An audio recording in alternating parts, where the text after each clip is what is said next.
you know, about the aggression and shit. I don't believe in aim trainers. I don't believe in that shit. I haven't used an aim trainer in years, besides the one time I got sponsored to do it. Aim trainers help if you're new to M&K.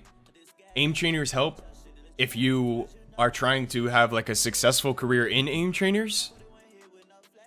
Who the fuck is that? Like, who, like, guys, look at this professional aim trainer.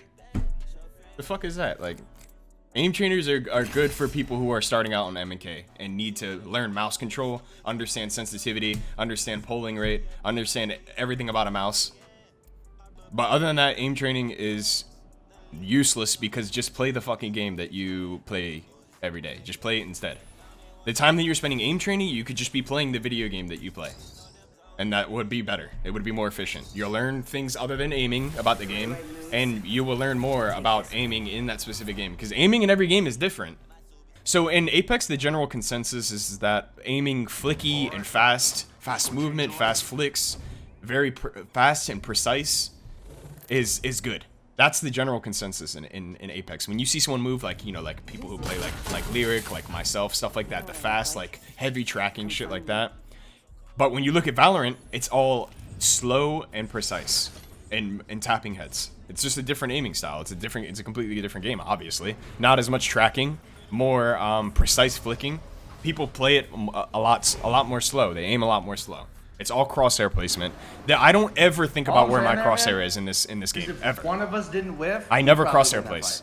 It's just very natural. Yeah, 100%. I could get a thermite right in there, bro. Right in that. What's up, dude? Bitch.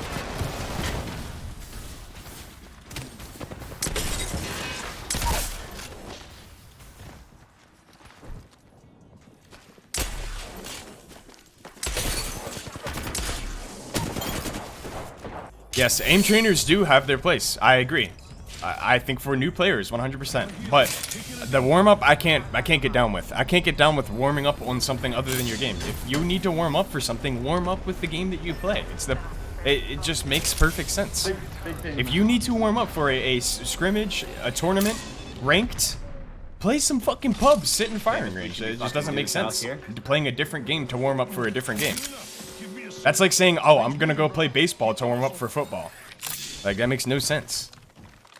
But for new players, yes, it does help. How often do you change your sense? I've changed my sense once since I started playing mouse and keyboard almost 4 years ago. And the only reason why I changed it is because I got a much lighter mouse.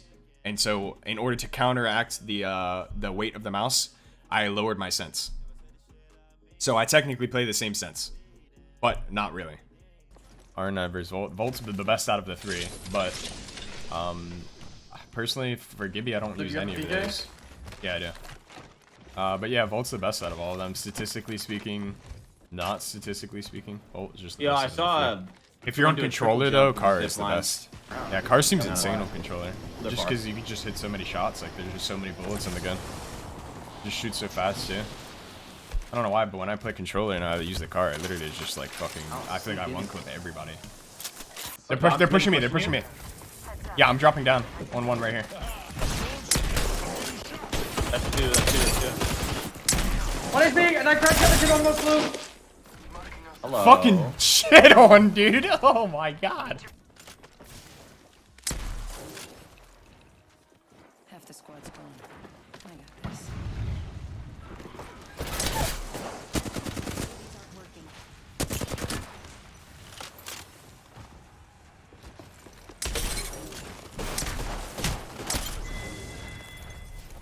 Got the whole squad.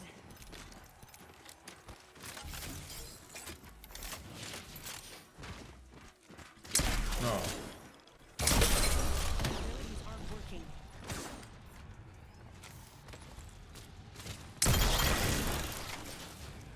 So do you guys ever craft Crank armor? juice to go. Think of it 2-1 for 10, man. Appreciate that, bro. Did we craft armor in comp?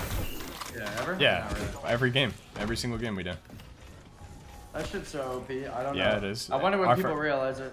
I mean, I don't really like to talk about how we play it because people are just fucking dumb. The comp scene is really, it's probably the worst it's been in years. There's like multiple things that we do that easily just puts us ahead of any team, even if we were all trash, and just no one does it for some reason. Everybody's just conforming to a single meta. Agree. Like Well, the and it's Valkyrie always thing, done the that. Valkyrie team, if a team is running Valkyrie, you are literally nerfing yourself. Like, there's just multiple ways to play the game, taking advantage of these Valkyrie teams. It's just so brain dead. The teams, literally teams are awful right now. I don't even get it. I don't get how anybody's allowing that to happen. Crafting is literally OP. We have triple reds before our first fight. That's just because we get sorting, and then we get harvester crafter, and then we get staging crafter and landslide sometimes. So we get like 5 crafters in some games.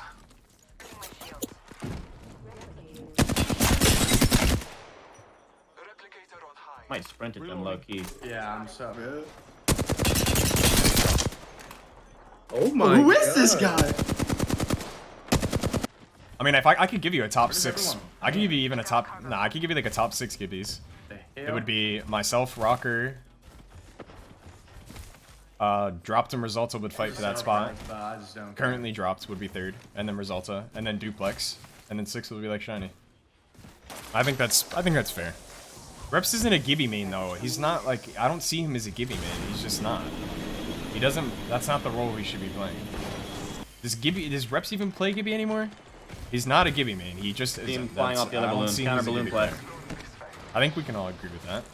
Not saying that he's bad at the character, it's just not what he should be playing. Because he just thrives so well on other characters that support well. Top 3 IG on the game? I don't know.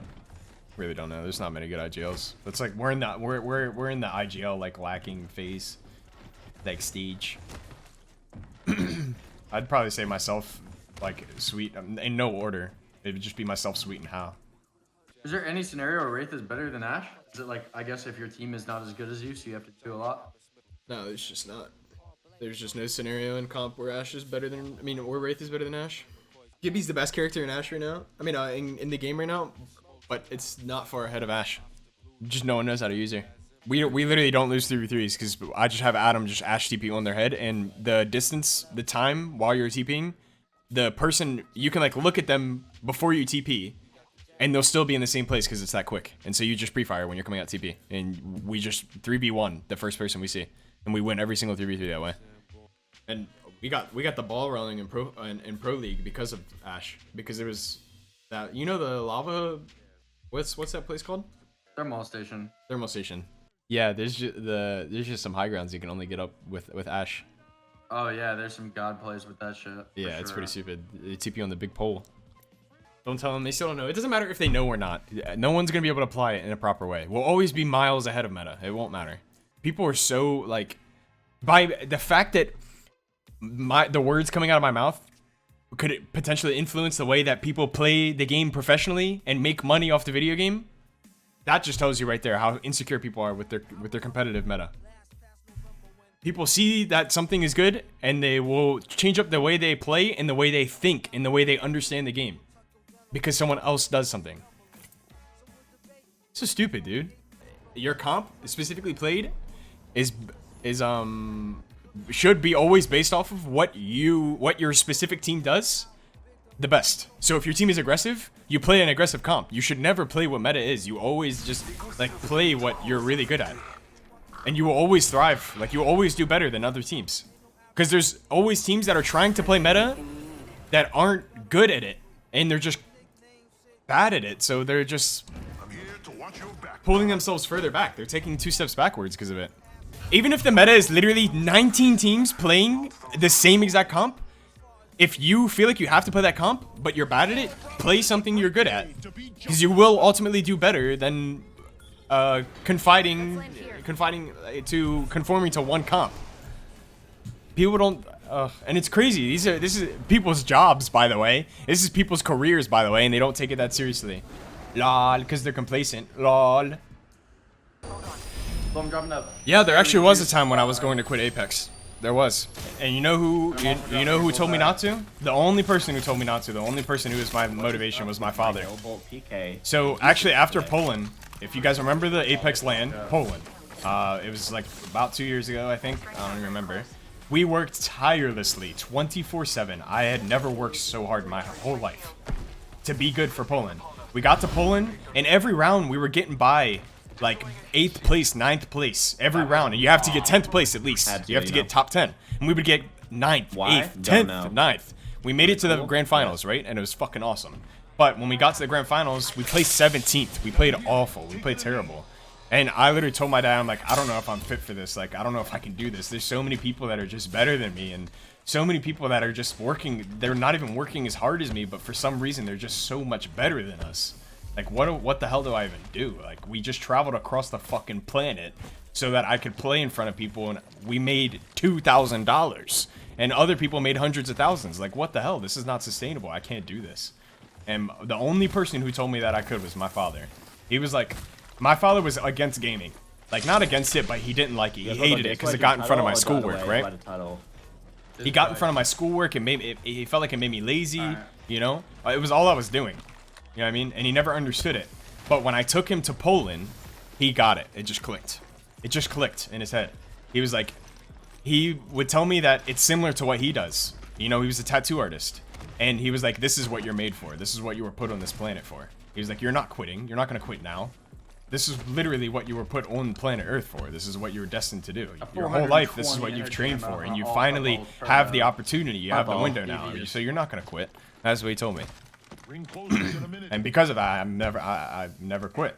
And thank God I didn't, because look where we're at now.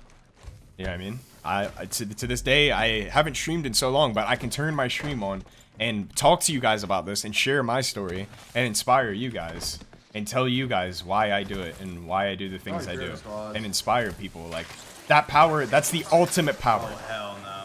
That is the ultimate power. No.